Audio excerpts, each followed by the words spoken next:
Hey guys, Farmer Jesse here. Earlier today I shot a little farm tour video just to kind of show you some of the things that we have going on around the farm. I may do these for every season. I mean, one for the spring, one for the fall. Probably a summer one would be good, or two or three. So anyway, I'll do these periodically and you can kind of see how the farm progresses and some of the things that we change. It'll be a lot of fun. So let's do it.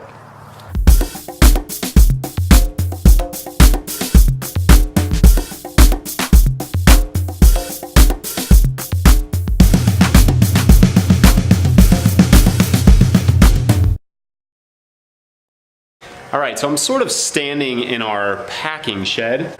Behind me, this is our future wash pack area. We've got our wash tubs and weigh station and all that stuff, and we're sort of, that's coming together. It'll change a little bit, in time as we decide on different things that we want to grow or different crops that we want to focus on. But right now, that's what it is. We're gonna put in a washing spinner, hopefully soon. So essentially a washing machine that's gonna spin our greens. That'll be fun. So keep an eye out for that. Right here is our cooler. There's our CoolBot and AC unit. It's not on right now and it's super dark. We've got these little, you can kind of see in there. I don't have a good light on this thing, but you can kind of see it's, see if it'll pick that up at all. Yeah. So yeah, that's where we're gonna keep all of our greens. Behind me is our seed wall. This is our, I don't love this. I'm gonna redesign this a little bit next year, but I keep all of the seeds in the plots that they're going in. I have my seeder hanging up. My seed plate, I think, is still in it. Greens harvester, and one of my favorite things is our chalkboard. This is keeps track of what we're doing, what we need to do. I think a whiteboard would maybe look a little cleaner. This works pretty well. There's our end of the day checklist and beginning of the day checklist. Get those things done. Some rainy day things like picking morels. Yeah, some, just throughout the week, what we have going on, what we need to do. And yeah, let's go look around outside. All right, so I'm in our greenhouse. This is our only propagation house. It's really small. It's like 12 by 12. Yeah, and it does the trick. This is only our second year on this property, so we wanted to build something small and efficient. We use this, and then we also propagate stuff inside of our tunnels. So we'll put them in the tunnels, when we run out of room here, and this thing just constantly runs out of room. But next year we're building like I don't know, I'm thinking 30 by 50 propagation house / greenhouse that we'll use that'll have heat in it, and it'll be like a normal thing. This does not have heat in it. It has these little barrels of water that help, and then we'll put a heater in here when it gets cold. Tomatoes, there's a heat mat under here. Yeah, there's tomatoes here, a little eggplant in the back. And yeah, let's go look at some other stuff. All right, so this is our tool shed. Our garden tools, stirrup hoe, pinpoint seeder, all that stuff. That's super fun. These are things you just need, and it's nice to have them all in a central location so that we do not have to walk back and forth looking for them. They always go back here. That's one of the end of the day checklist things. Mower, BCS stuff, BCS there. It's our tractor. This is the only tractor we use, except for, I guess, that thing. All right, it's a little bit breezy, so I apologize for that. There's, behind me, kind of some kale and a little bit of lettuce. Yeah, some blueberries. I'm really excited about these blueberry hedgerows. Basically, we're putting hedgerows in between all of our plots of blueberries. And there's some way down there, some kind of down towards where the sheep are right now. We'll go look at the sheep. But yeah, that's kind of a new thing. We want it to sort of block a little wind and also, just keep our blueberries a little closer so that we'll actually take care of them. Pea trellis, and there's a bunch of brassicas in here, some turnips and some kale. The cabbage moths are not out yet, so we're not covering them just yet. The frosts are still out, so that's fun. Some strawberries over here, some crones. I'm gonna clean up those paths, but that's where our crones are growing. Super excited about that. That's a new crop this year. That's kind of a fun one. Let's go say hi to the sheep. All right, they're not gonna love me sneaking up on them like this, but they'll deal with it. Hi, Cheap. Cheap Troop. Say hi to those guys. We have 12 right now. Our property can handle about 18. Yeah, hanging out in some ryegrass. This is old garden space. We're consolidating our garden down about, we got rid of half an acre. No, we got rid of about a third of an acre. Right? It'll be down to about an acre and a quarter. That's about what we want to operate on. So we rotate the sheep around the farm. I'm not going to show you the whole farm. It's a long, we have about 13 and a half acres altogether. So we rotate the sheep around the property. And this is just happens to be where they are today. They were there. We can look at this. The sheep were here yesterday. They're here today. They've devoured quite a bit of that. And then they'll be there tomorrow where you can see all that nice lush ryegrass. Yeah, they'll be all over that tomorrow. It's all rotational grazing. It just keeps them from having parasites, spreads the manure out better.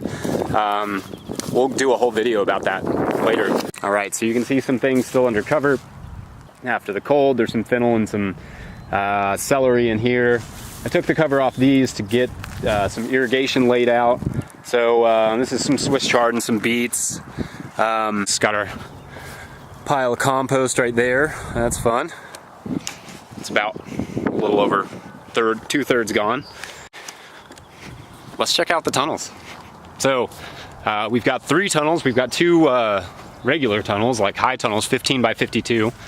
And then we've got a caterpillar tunnel that's 14 by 50 that we got from Farmer's Friend LLC. The tunnels came from Grow Appalachia. They came and helped us build them, and that was awesome. So let's check them out. This one is got some nasturtiums growing over there, and right below me has got some cucumbers we just put in. All this stuff, within this year, there have been 4 crops in this bed, in these beds, and there will probably be, by the end of the year, by the end of 18 months, there will be 5 crops. So that's what we want, about 4 crops a year out of the tunnels, and I think I'm pretty excited about the cucumbers. We didn't have great cucumbers in our tunnel last year, so I'm excited to remedy that a little bit. And then we have a tunnel. This has got a bunch of tomatoes. You know, right there and right there. And then some, you know, got a little bit of micro shoots here, some pea shoots rather. Like I said, our propagation house comes over to this a little bit. There's some borage over there. That's gonna be for edible flowers. You know, some different herbs and stuff here. I'm gonna put those out in the garden tomorrow, I think. You can see a little bit of the frost damage. This has been a really crazy winter. This is not disease. This is frost damage. So that's fun. We have a little bit of that on our tomatoes, but they seem to be recovering quite nicely. This is the cat tunnel, and it's got lots of tomatoes, lots of peppers. And I don't know, we're doing these a little closer than we usually are, than we used to do, but I'll talk a little bit about how we grow peppers and tomatoes later so that we can incorporate that into, like, you know, how to use them. So yeah, that'll be fun. I have no idea if this is fun for you. It's fun for me. It's windy. That's fun. Feels good. Good sunny day. Behind me is our garlic patch. I forget, there's like 600 in each bed. 1, 2, 3, 4, 5. So yeah, like somewhere between 3 and 3,500 bulbs. And then we've got green garlic here that we plant really densely. And then next to that is onions that you can barely see them. Some of them aren't doing so hot because the weather hasn't exactly been super friendly. Potatoes. Nothing exciting there. Potatoes. Like 12 rows of potatoes by 100 feet, 1,200 feet. Got some greens over here. This is actually going to be the sweet potato plot, but you can't grow sweet potatoes very profitably, so we wanted to throw some other greens in here. 1, 2, 3, 4, 5 beds of spinach. Some arugula that got fried when we ran out of row cover, which is fun. That happens. You know, at a 19-degree day, pops up in your April. And then, yeah, some cut lettuce, some more arugula that's covered and it's good. Some strawberries here, super excited about that. That's from last year. Those are ever-bearing strawberries. You know, right here you can see the tarps. These are the big tarps that we use that we did a video about. You can see it up here above my finger somewhere. There's some tarpage out there. That right there is the gonna be the sweet corn patch. Sweet corn is not exactly our most profitable crop or whatever, but we love sweet corn, so I don't care. I'm gonna grow some. These are our ducks. They're my mortal enemy, but their eggs are good. This is where we keep our shiitake logs, but we're not keeping them there during the summer. We just took them down and we put them over here in the woods. And the reason is that, one, we want to keep them pretty well shaded, nice and cool underneath those trees. But I mean, actually there's no number two, it's just that. We just keep them over here stacked. They'll still produce a few mushrooms throughout the season, but they mostly just hang out over here and, you know, try and stay moist. If they lose too much moisture, they stop producing. Behind me we have the bees. They are active today and they hate me, so we're not gonna get too close, but we've got one full hive, and then these two are gonna be new hives because we lost one last year, but 3 hives is what we're going for. I'd kind of like 4. But yeah, we ordered one and we're hoping to catch one out of our other, we're hoping to catch a swarm. Behind me is our pond. I'm actually standing in the way to block the wind because it's a little breezy. Behind me is our pond. So, you know, we don't really do anything with it yet, but I want to. So we're, you know, working on some ideas of what to do with it. I kind of want lilies and stuff growing in there, and I'd maybe some koi or something. We have some pretty nasty snapping turtles, so we'll have to remedy that first. But yeah. So this is a bit of pasture that we have. Like I said, it's like 6 acres of pasture, but it's nice pasture. It's lots of clover, lots of wild vetch, lots of stuff. Sheep love it. If you want me to focus on any of those things and talk about them a little more and how we do them, you know, when I first started farming, I didn't know how anything worked. You know, like I didn't know where anything came from, what any kind of, you know, what trellises were, what tomato plants looked like. I didn't know any of that. So, you know, ask me if you guys have any questions about how we do things, how we, you know, how we farm. I'm totally cool to answer that. So, anyway, hit us up in the comments section. You know, let us know. One more thing I want to show you here is our little worm farms. We have actually 2 of these.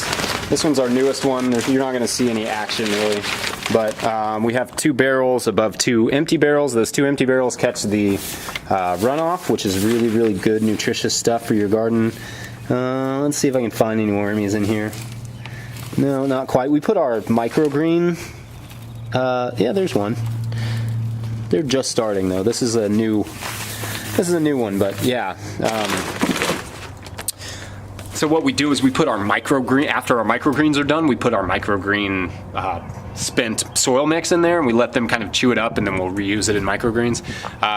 And that'll help to kind of just break it down a little bit. And then we'll also use it to you know, put our vegetable scraps in there. I really want a giant worm farm. So we put a little bit of our vegetable scraps in there, and in hopes to, like, you know, help fertilize the garden a little bit. Anyway, if you like this video, please like this video. Make sure to leave a comment and share it with your friends. Ask us any questions you guys have about what we do on our farm. If you saw something you're like, wait, what was that? How does that work?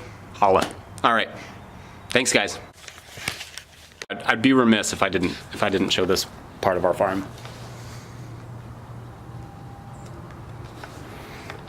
That's Wendellberry. He guards the place. Yeah. All right. See you guys later.